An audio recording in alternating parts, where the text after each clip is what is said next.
I am Dr. Shankar from School of Management, University Science Malaysia. Export.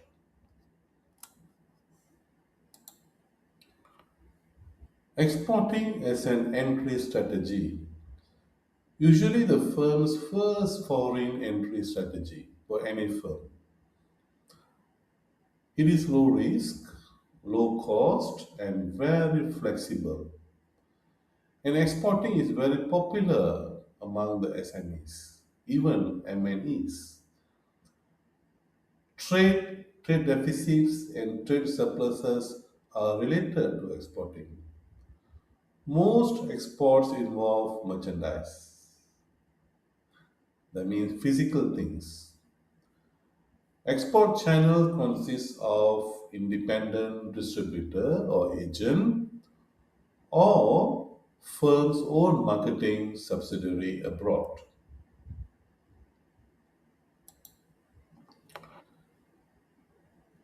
And it's a very popular entry strategy. Exporting is part of the firm's internationalization portfolio, even if they have extensive international operations.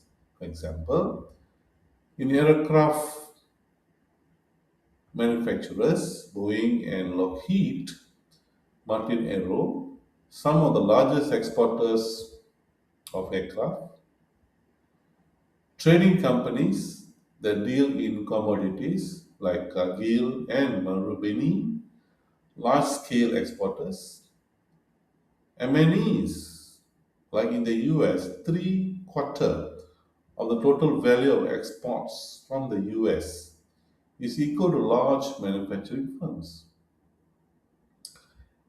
SMEs also in other countries, more than 90% of exporting firms in most countries are SMEs with fewer than 500 employees.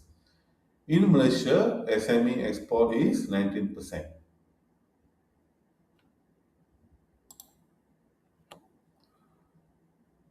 This data is based on Forbes and centered in the US.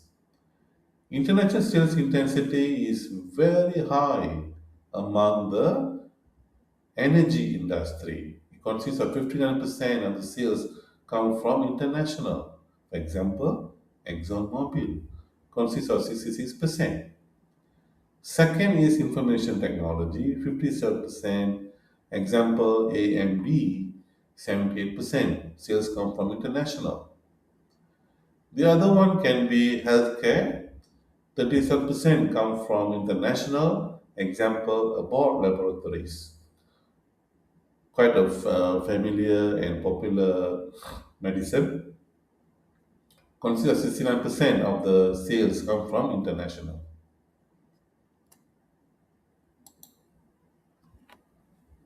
Let's look at export of Malaysia.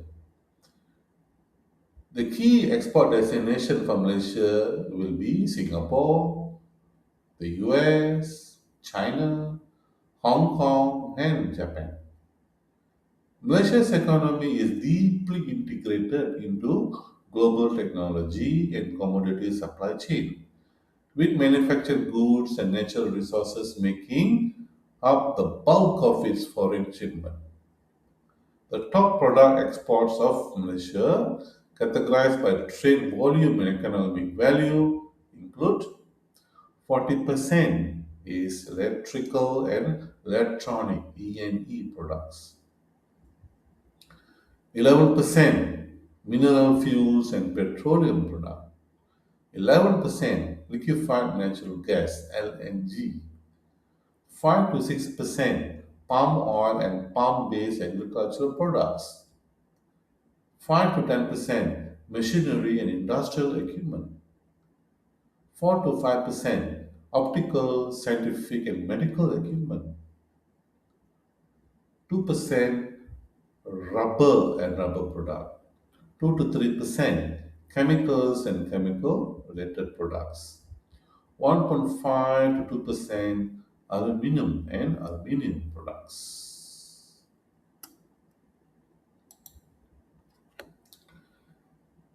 Services are also exported. Example architecture, education, banking, insurance, entertainment, information. Retailing firms like Home Depot and Marks and Spencer internationalize via FDI because retailing requires direct contact. They establish retail stores in their target market. Ernst and Young, one of the big four of accounting firms, can export some accounting services by sending its employees abroad. In other cases, it will establish a physical presence abroad by setting up an office and hiring local personnel to perform local accounting services. Medical tourism in Penang, where many Indonesians seek medical treatment in the hospitals in Penang.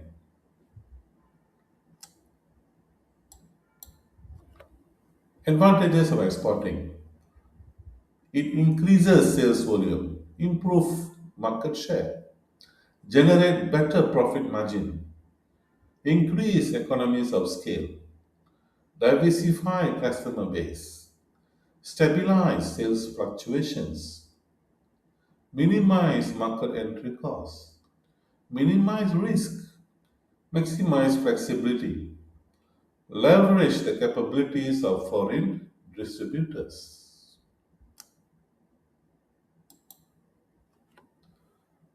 There are also some disadvantages of exporting. Compared to FDI, exporting offers fewer opportunities to learn about customers, competitors, and other aspects of foreign markets. Firms must acquire and dedicate new capabilities in international sales contract and transactions, international financing methods, and logistics and documentation, all of which can strain organizational resources, exposes the firm to tariff and other trade barriers as well as fluctuating exchange rates.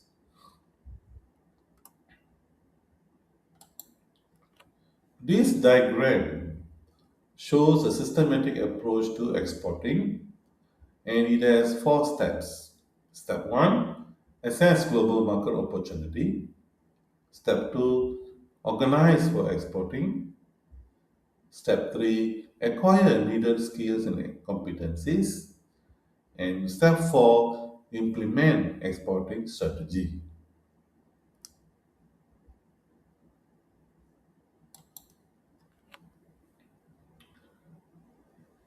Export also involves digital export. Exporting used to be a massive hurdle reserved exclusively for giant multinational corporations with deep pockets, physical offices abroad, and teams of trade lawyers. Today, however, exporting has become significantly easier, especially for small and medium enterprises, SMEs, and individual entrepreneurs. The barrier of entering international market have dropped dramatically due to several key factors.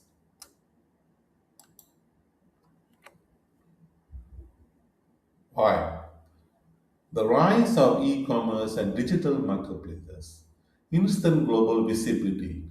Platforms like Amazon, Alibaba, Shopify, and Etsy allow a business operating out of a small town to set up an online storefront that is instantly viewable by millions of buyers worldwide. That's why export is easier.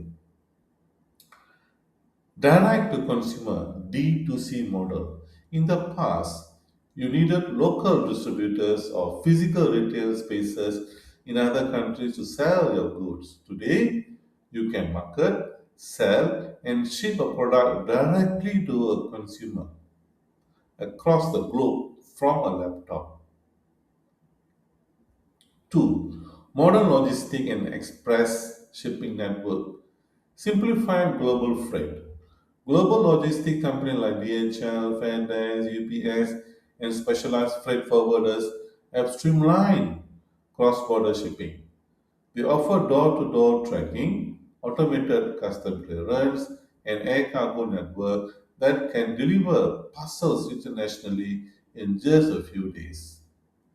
Third party fulfillment 3PL. Exporters no longer need to build overseas warehouses.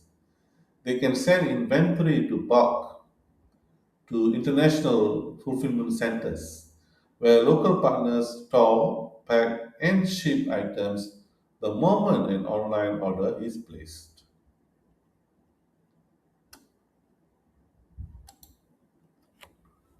3. Frictionless digital payment. Cross border transactions used to involve complicated, high fee bank wire transfer and letters of credit. Now, international digital payment gateways such as PayPal, Stripe, even Alipay, specialized multi-currency fintech account allow businesses to accept payment globally in foreign currencies instantly and securely. Reduce trade barrier and policy support like FTA, free trade agreement, regional trade agreements such as those with ASEAN or global pacts have systematically lowered or eliminated tariff and import duties between member nations. Government export assistance.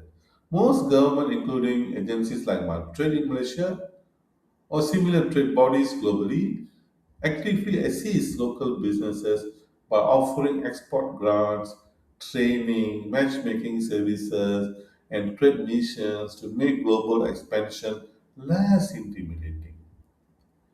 Number 5. Technology and AI tools. Language and cultural barriers are easier to overcome than ever before. AI powered translation tools, localized digital marketing, and automated customer service chatbots allow small businesses to communicate smoothly with international buyers without needing multilingual staff. Thank you for listening and see you again in the next video.